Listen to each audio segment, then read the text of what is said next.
Сәлеметсіздер ме оқушылар? Біз ұлттық бірыңғай тестілеу тапсырмаларын талдауды ары қарай жалғастырамыз. Олай болатын болса, өткенде талдаған нұсқамыздың бүгін біз 6-шы сұрағына тоқталайық.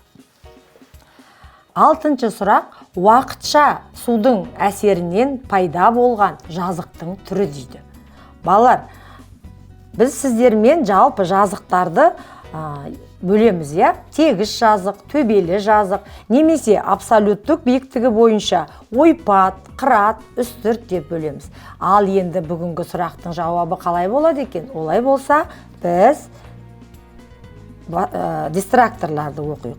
Ойпат, жыра, жота, бархан дейді. Балалар, біз сіздерден ойпат дегенді анықтамасын айтайық. Ойпат дегеніміз 0 мен 200 метр аралығындағы жазықтың түрі екен. Мысалы, біз сіздермен Каспий маңы ойпатын білеміз. Немесе дүние жүзіндегі ең ірі ойпат Амазонка ойпатын айтуға болады. Келесі жота дейді. Жота, балалар, жазыққа жатпайды, ол тау жоталарын айтамыз біз. Және бархан дейді. Бархан бұл шөлді жоталар, шөлден пайда болған құмды жоталар деп айтуға болады. Және біздегі Д варианты ол жыра дейді. Яғни уақытша ағын судың әрекетінен пайда болған жер бедерінің түрі ол жыра екен. Қатты ағын су болған кезде пайда болады, жыра дегеніміз. Өте жақсы.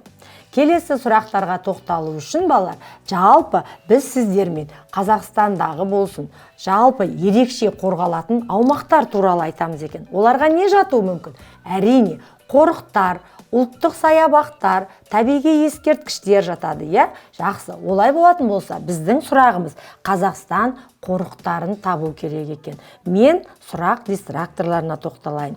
А вариантында қаздың қайтуы, шынтүрген шыршалы орманы, Шарын каньоны дейді. Әрине, дұрыс айтамыз. Балалар, бұлар табиғи ескерткіштер. В вариантында Алтын Емел, Көкшетау, Баянауыл. Дұрыс, бұл ұлттық саябақтар. С вариантында Ертіс орманы, Семей орманы, Шарын каньоны дейді. Бұл да биологиялық, бақтар немесе біз оларды Шарын каньоны сияқты табиғи ескерткіштер екенін білеміз. Ал Д вариантында Барса келмес, Қаратау, Үстірт дейді. Әрине, бұлар қорықтар, Жалпы осы қорықтар туралы мәлімет бере кетсем, балалар, қорықтар табиғатты табиғи эталон ретінде сақтайтын орын. Қазақстанда қорықтардың саны 10 екен. Және олар ең алғашқысы 1926 жылы құрылған Ақсу Жабағылы болса, ең соңғысы, яғни жас қорық 2004 жылы құрылған Қаратау қорығы екен. Сонымен біздің сұрақтағы қорықтар ол Барса келмес, Қаратау, Үстірт қорықтары екен. Яғни біз сіздермен ерекше қорғалатын аумақтарды ажырата аламыз деп ойлаймын. Өте жақсы. Сонымен 8-ші сұрақта, балалар, тағы бізге географиялық карта көмекке келеді. Үндістанның оңтүстігінде орналасқан мемлекет.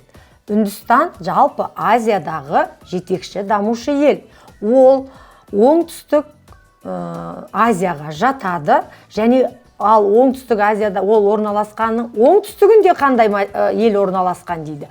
Олай болатын болса, дистракторларда Мьянма мемлекеті, Бангладеш мемлекеті, Бутан мемлекеті және Шри-Ланка болып тұр. Әрине, дұрыс, Үндістанның оңтүстігіндегі арал мемлекет ол Шри-Ланка. Дұрыс айтасыздар.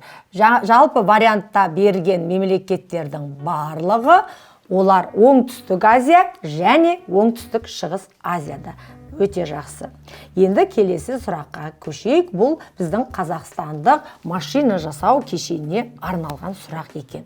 Қазақстанда рентген аппаратурасы шығаратын қала дейді. Рентген аппаратурасы бұл бізде электротехникалық машиналар. Машина жасауды біз бірнеше салаға бөлеміз.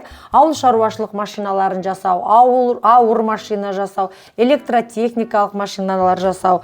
Енді бұл рентген аппаратурасы Қазақстанның қай қаласында шығарылады екен? Варианттарда Көкшетау, Ақтөбе, Павлодар, Талдықорған сияқты варианттар беріліп тұр. Машина жасау кешені бойынша біз оларды талдап шығайық. Балалар, оттекпен тыныс алатын аппарат ол Көкшетау қаласында орналасқан екен. Павлодар қаласында трактор заводы орналасқан екен. Ал Талдықорған қаласында аккумулятор заводы бар екен. Ал біздің рентген аппаратурасын шығаратын қала ол әрине қайсы қала екен? Ақтөбе қаласында шығарылады екен. Жалпы ол медициналық аппарат екенін білеміз, өте жақсы. Сонымен келесі сұраққа көшейік. Жалпы біз балалар шығыс және батысты жалғастырып жатқан сауда жолында пайда болған қалалар дейді. Яғни Қазақстандағы ескі қалалар туралы айтамыз. Жалпы Ұлы Жібек жолы дегеніміз не? Бұл жалпы адамзат өркениетінде жасаған тарихи ескерткіш. Ал ол жерде ескі қалалар өте көп, бірақ бізде дистракторларда екі вариантты беріп тұр. Жезқазған Жаркент, Құлан Семей, Құлан Қостанай, Тараз Отырар.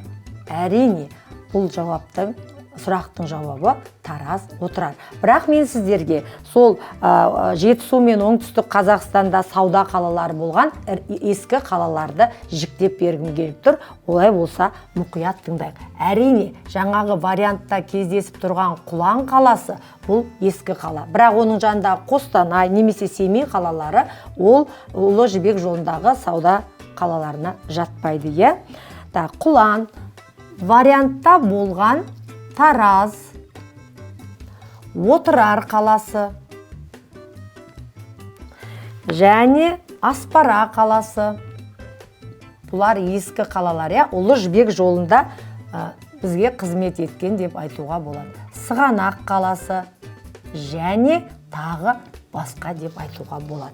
Бұлар жалпы батыс пен шығысты жалғастырып жатқан көпір қалалар болған. Яғни Ұлы Жібек жолындағы сауда орталықтары болған деп айтуға болады. Сонымен біз бүгін 5 сұрақты талдадық. Сіздерге түсінікті деп ойлаймын. Және сіздерге географиялық картаны мұқият оқып түсінуді ұсынар едім. Келесі кездескенше сау болыңыздар. Бүгінгі тест талдауымыз осымен аяқталды.